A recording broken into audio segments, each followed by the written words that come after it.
everyone, and welcome to another tier list video, this time after the Christmas patch, as Eugen just dropped this one before Christmas, and there's a good bit of change in this big patch that made the tier list different in my eyes, so I wanted to go over the one I did with Tech Power a couple of months ago.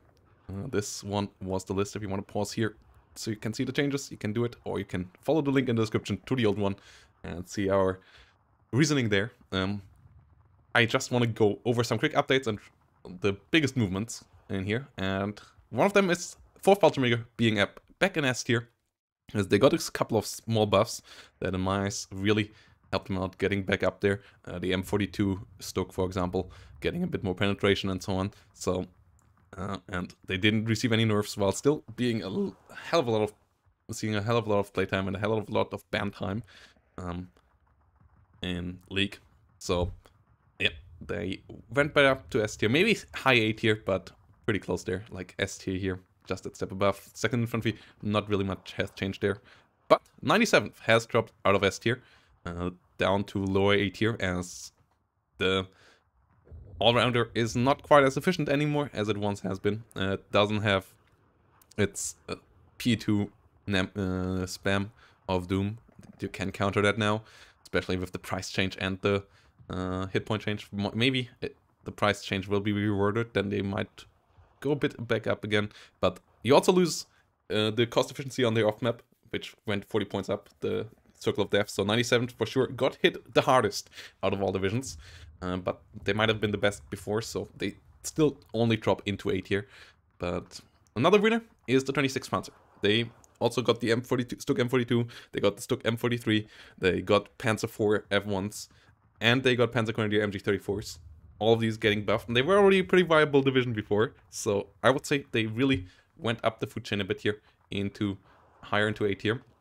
Harteneck, still a great division, has shown really great performance this season, and they also got a slight buff into their attack aircraft, so that's why they went up a bit. 20th Panzer got a slight buff. Still is a new one here, went up from B tier to A tier, as they got all the buffs. They got the stack count buff, they got the buff to all the recon units, they got their buff to the infantry units, which now you have a viable 20-point option, and they got better planes. They got a viable MG. So they got a hell of a lot of buffs, and they were already somewhat viable before, so they went up to 80 in my eyes.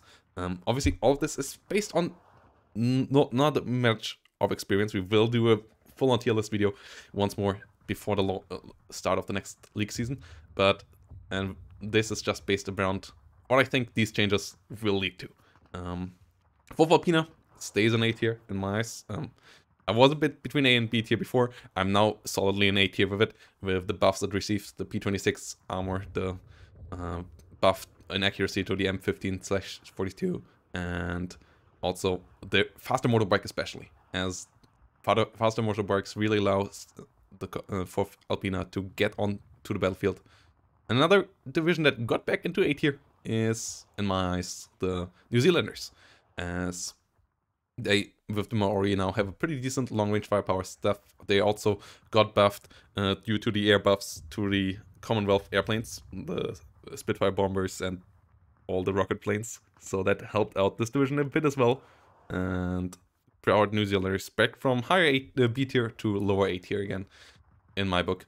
And then the biggest changes in B tier, in my eyes, are 2nd Blinde and Task Force Butler. Butler moving back into it, and or moving a bit around it, and Blinde moving back into it, and 3rd US also moving a good bit up in B tier, as these two divisions, Blinde and Butler, now have great M8s again, and they also got more viable infantry again. Before they had a massive issue with infantries.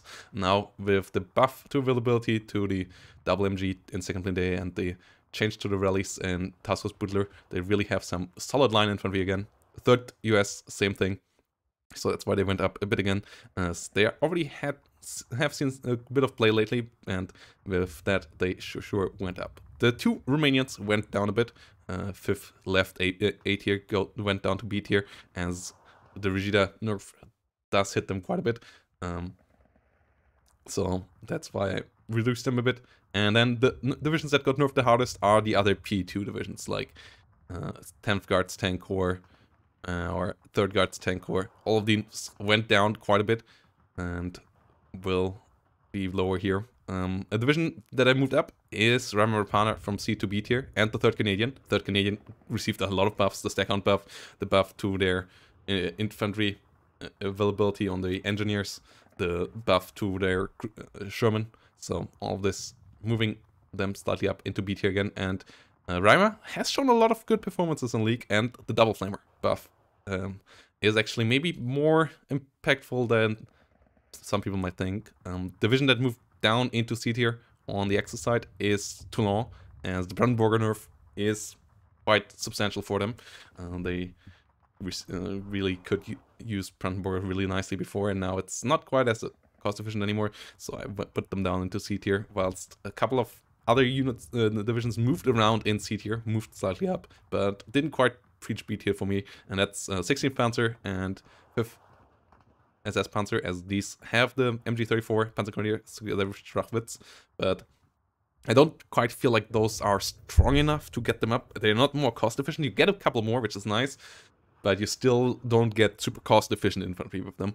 So I feel like it's still not quite enough to get them back up to B tier, but it's nice changes for them. And Skijäger, I'm a bit torn apart. Like, they were pretty shitty before, but the cheaper Pioneers and the better recon unit is a nice buff.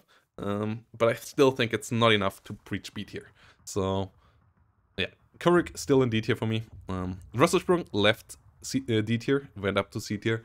Saw a good amount of play actually last season. Has some niche play options. Now has a lot of cheap infantry. Might even go higher into C tier. Like maybe you could even put it up somewhere over here. But in general, a pretty nice division. And yeah, Kurik though, still, yeah, got a slight buff, but not enough. And Russelsprung, like, has now a lot of choices of infantry. Its tank got slightly buffed, its anti-tank got slightly buffed, so it's for sure a good bit better. Still nothing to preach the upper echelons though, and 50 seconds of healing still should be down here. And yeah, this is my tier list at the moment. If you have any questions about any of the positions, feel free to leave them down below in the comments. I will try to answer them. And yeah, maybe bring up your own suggestions of what you feel like will be the strongest divisions on the new patch. See you all in the new year, and have a great time over the holidays. Bye bye.